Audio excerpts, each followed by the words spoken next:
And pitching for Tucson tonight, wearing number 14 and batting 9, Kip Wells.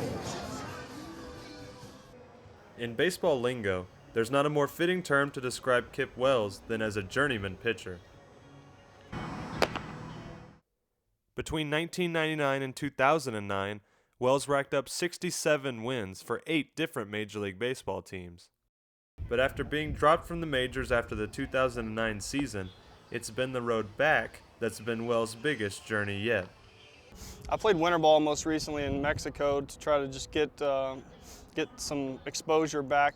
I've signed with a few teams in the past couple of years, but none of them have really panned out. The Padres gave Wells just the chance he needed when they signed him to AAA Tucson on May 8th and gave him his first minor league start in 2 years. Payoff pitch, swinging a line drive, it knocks Wells down, the ball falls out of his glove, he picks it up and underhands to Clark in time. Although a little rusty, it was just the starting off point that Wells was hoping for. It was kind of a good stepping stone for where I'm at and try to build off of it. With a fastball that still hits in the low 90s, it's realistic to think that Wells could make a return to the major leagues. You know, the scouts come out here every night to see us play, and who knows, somebody needs a pitcher, he could be the guy. If so, it would be a rewarding final stop on a comeback story 3 years in the making.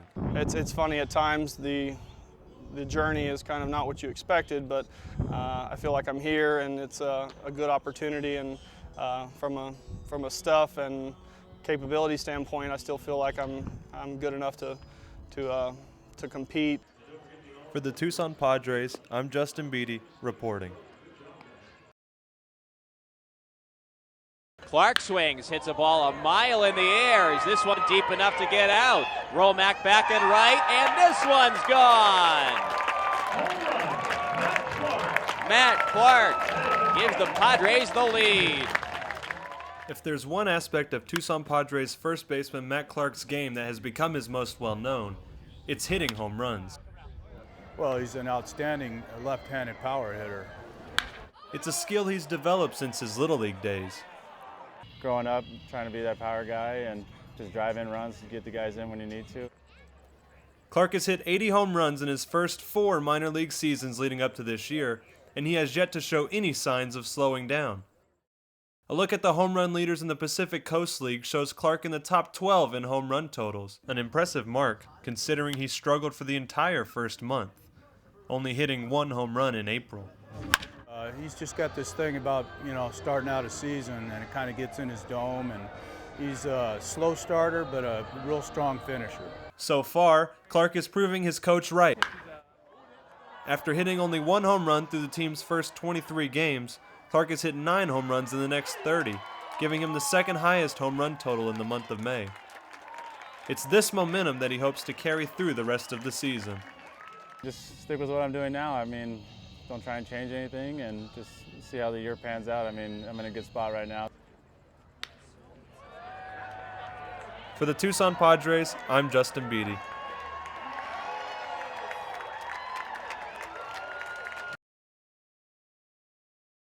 There's been Yogi Bear, Smokey the Bear, and Bear Grylls, but now Tucson Padres pitcher Bear Bay is making his case to become the next famous bear, thanks to Moniker Madness, an annual competition put on by Minor League Baseball to determine the wackiest name in the minors.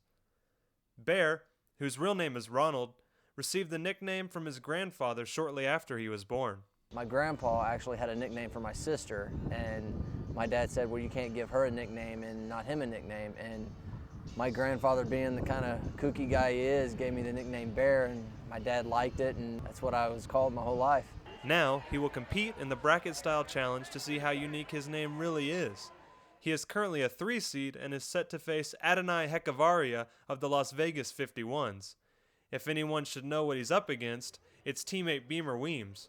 Weems was a semifinalist last year in Moniker Madness while playing for the San Antonio Missions, and he feels Bear has a good shot. I haven't seen the other ones, but Bear Bay is, I couldn't see too many beating that, so hopefully he has a good chance.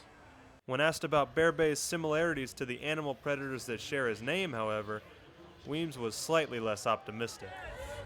I don't know, he's a nice guy, so maybe he's like a teddy bear, but think that might be about it. Of course, that won't stop Bear from making his case for why the fans should vote for him to move on in Moniker Madness. I just think it's different, and it kind of goes together real well, and it kind of flows smooth, so it comes right off the tongue. For the Tucson Padres, I'm Justin Beatty reporting.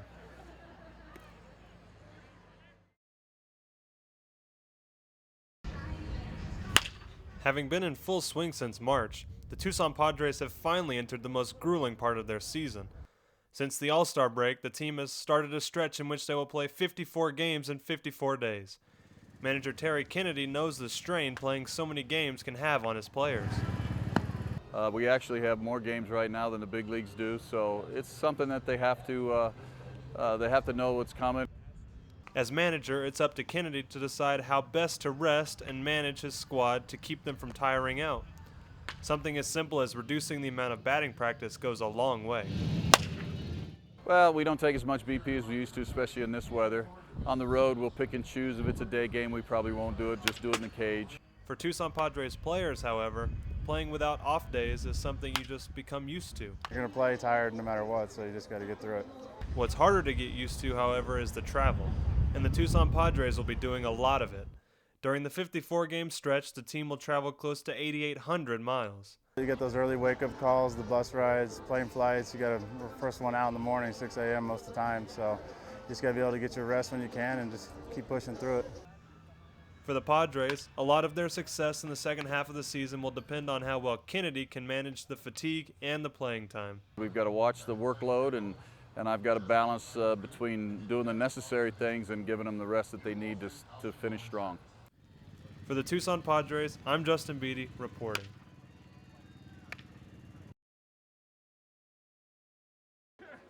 2-1 to Jerko, swinging a high fly ball, deep in right field. Romack back, still back, turns, it's up, it's gone! There is just a week left on the Tucson Padres schedule, but for Jed Jerko, there is the possibility of playing for an extra month. On September 1st, Major League Baseball allows rosters to expand from 25 to 40 players, allowing standout minor leaguers like Jerko the opportunity to get called up. It's kind of a win-win for me right now. I'm either going to get to go home and spend time with my family, or I get to go to the big leagues, which is always my dream. So, I'm just going to kind of keep working hard, and whatever happens, happens. Right now, there are no indications as to whether Jerko will get the call. However, the season he has had for AAA Tucson has been impressive. Jerko has batted .344 with 22 home runs. His play has been convincing enough for Tucson Padres manager Terry Kennedy to believe he deserves a call. Well, you want your best club up there. I think he would make the club better, so I think that's the reason. Jerko knows to let his game do the talking, regardless of whether he will get a chance at the majors this season or not. I don't think I have anything left to prove. I think everyone knows kind of my abilities and what I can do, so I'm just going to kind of go out and keep working hard. I want to try to finish strong. For the Tucson Padres, I'm Justin Beatty reporting.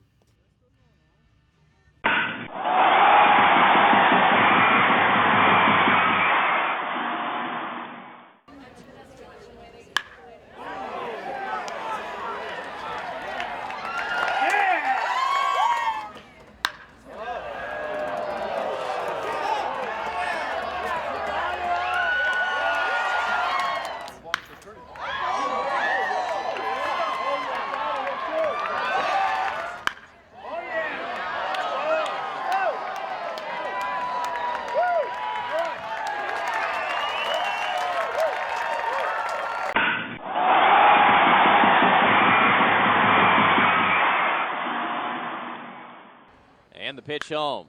Swing and a line drive, left center. Hamilton back, chasing. He can't get it. It one hops the wall. Decker around second base. Terry Kennedy sending him home as he turns at third. Throw from shallow left center. Play at the plate. Save!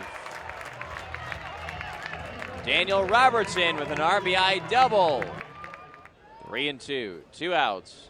No one on the payoff pitch. Swing and a line drive. It knocks Wells down. The ball falls out of his glove. He picks it up and underhands to Clark in time.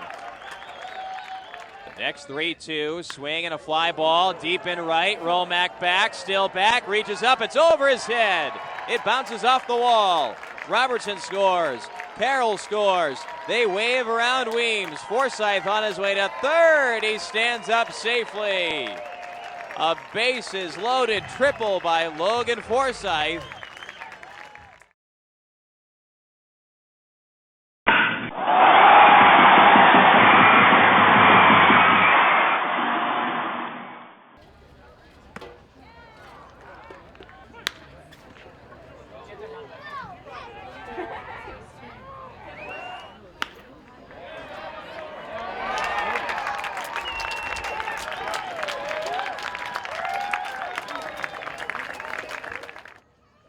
The 2-0 to Jed, swinging a line drive, left center field. Montanez back, looking up, it is gone.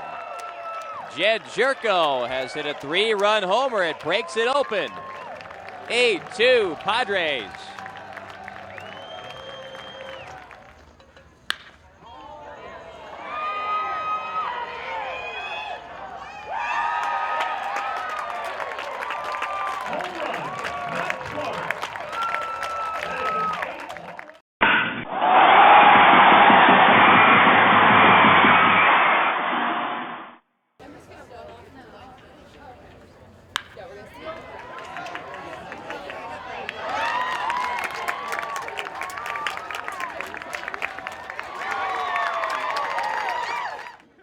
The 2-1 to Jerko, swinging a high fly ball deep in right field. Romack back, still back, turns, it's up, it's gone.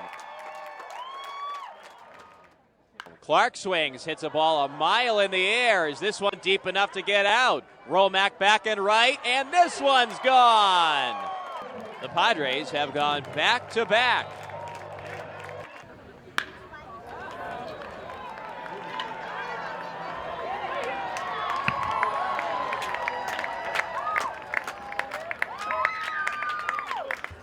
And the pitch.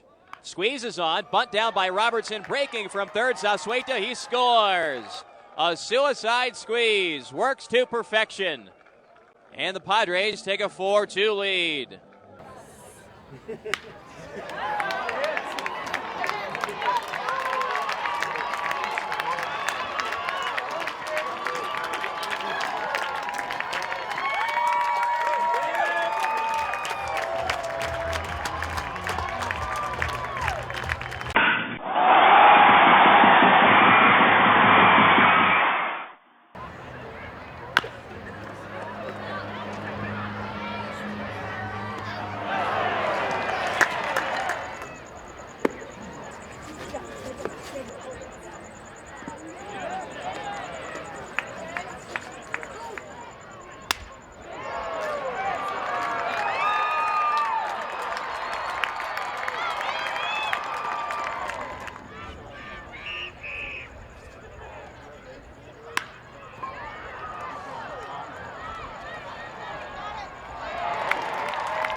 Swinging a ground ball, fair ball inside the third base bag. It rolls down the left field line, picked out in the corner by Roof. Rounding third base, heading home is Stacia. Throw from Weems in shallow left, play at the plate, out at home, throw to third, safe there. Now delivers. Swing and a high fly ball by Clark, deep in right center. Schaefer back to the wall, it is gone.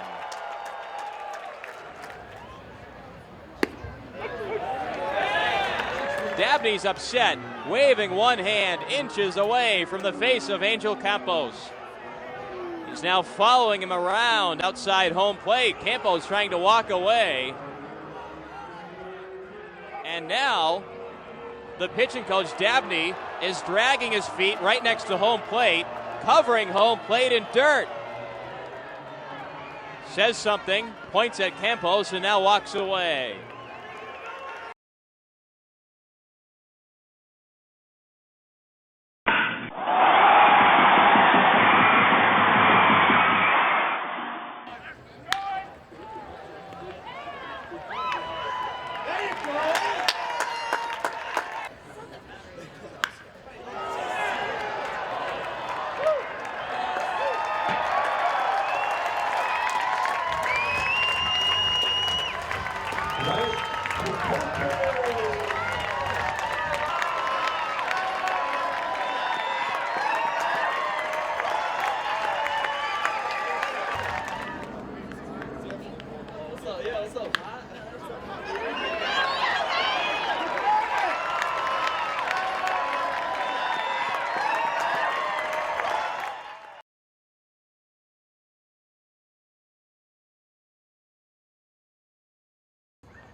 The 2-1 to Jerko, swinging a high fly ball deep in right field. Romack back, still back, turns, it's up, it's gone. Jed Jerko hits his first AAA home run, and it ties the game.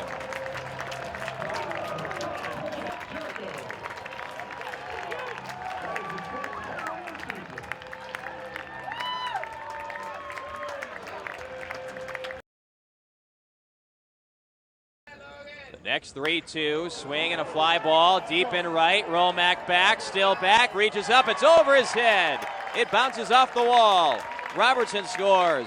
Carroll scores. They wave around Weems. Forsythe on his way to third. He stands up safely.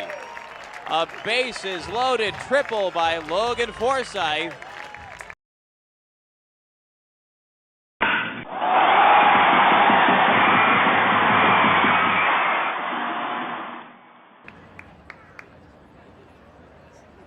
Ground ball to third base, caught by Woodward, steps on there, relay throw to second, out there, relay throw to first, it's a triple play. Las Vegas has just turned a 5-4-3 triple play.